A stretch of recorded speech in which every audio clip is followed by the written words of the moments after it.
In this video, I'm going to be showing you how you can archive a Facebook story. So let's just get straight into it. So I've loaded up the Facebook mobile app, and then I'm just going to create something real quick on a story to show you.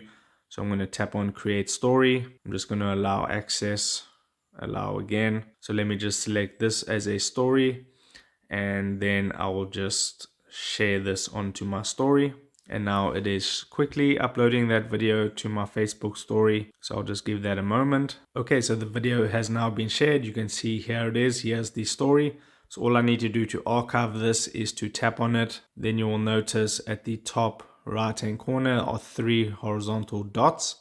You want to tap on those dots.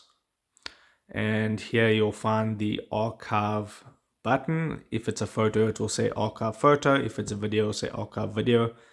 And then you just need to tap on that archive button and then tap on OK. So it says save this video to your story archive. Yes, just tap on OK. That'll just process, and now you can see it says the video has been saved to your story archive and it has now been archived. So that is how you archive a Facebook story. If this video helped you out, don't forget to like this video and subscribe down below, and I'll see you in the next video. Take care.